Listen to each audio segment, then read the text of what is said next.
Nasir electronics, mobile shoppe, computer, furniture, e bike आणि भांडी centre Salgare. आता सर्व काही एकाच छताखाली. खास उन्हाळी धमाका ऑफर. कोणतीही वस्तू खरेदी करा, आमच्याकडे उधारी चालू आहे.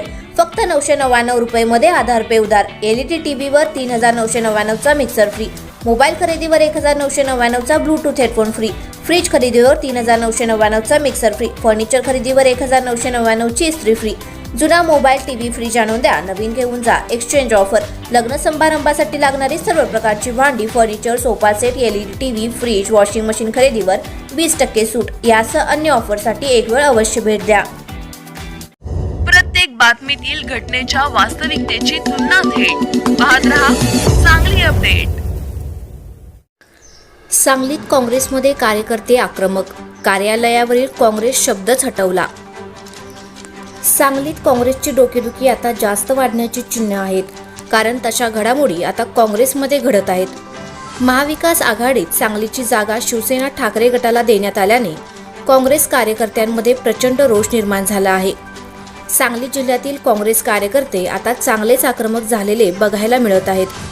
महाविकास आघाडीच्या वरिष्ठ नेत्यांनी संयुक्त पत्रकार परिषद घेऊन सांगलीची जागा ही ठाकरे गटासाठी सोडण्यात आल्याचं जाहीर केलं. तर ठाकरे गटाच्या कोल्हापूरच्या जागेवर काँग्रेसकडून शाहू महाराज छत्रपती यांना उमेदवारी दिली जात आहे.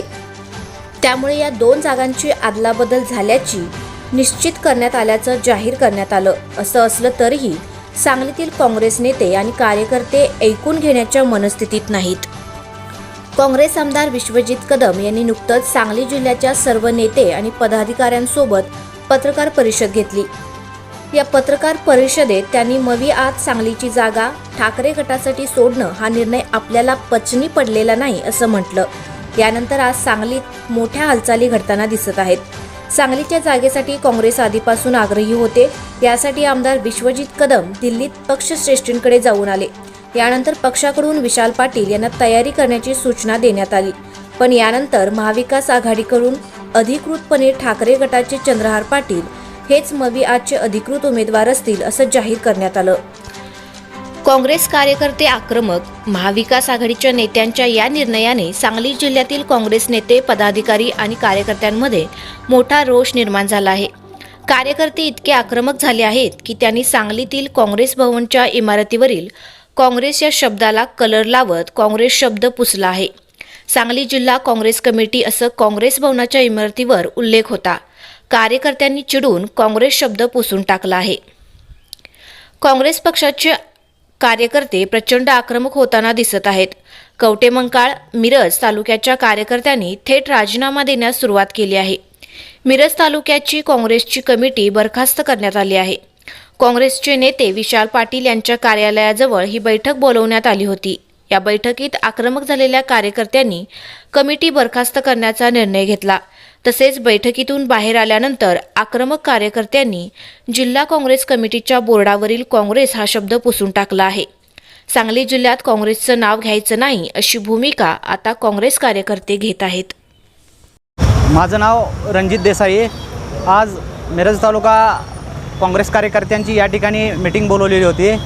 या बैठकीत मिरज तालुका काँग्रेस हे बरखास्त करण्यात आलेले आहे. कोणताही सेल या ठिकाणी काँग्रेसचा शिल्लक ठेवलेला नाही. कारण ज्या वसंतदादांनी या काँग्रेसची निर्मिती केली, किंबहुना महाराष्ट्र आणि देशातसुद्धा वसंतदादांचं नाव या काँग्रेस पक्षात होतं आणि आजही काढलं जातं आहे. परंतु त्यांच्या नातवाला उमेदवारी देण्याकरता काही दलालांनी विरोध केला आणि त्यांची उमेदवारी कापण्यात आली. म्हणून आम्ही आज काँग्रेस कार्यकर्त्यांनी, मी स्वतः या ठिकाणी वर चढून जिल्हा काँग्रेस कमिटीचे काँग्रेस हे पुसून टाकलेलं आहे. या जिल्ह्यात विशालदादा, विश्वजित कदम साहेब, विक्रमदादा सावंत, जयश्री वहिनी, पृथ्वीराज बाबा यांचं खंबीर नेतृत्व असतानासुद्धा काँग्रेसची उमेदवारी या विशालदादांना देण्यात आलेली नाही. त्यामुळं यापुढे जिल्ह्यात काँग्रेस शिल्लक राहणार नाही. यासाठी आम्ही हा पवित्रा घेतला असून जिल्हा काँग्रेस कमिटीवरचं काँग्रेस हे मी माझ्या हाताने पुसून टाकलेलं आहे.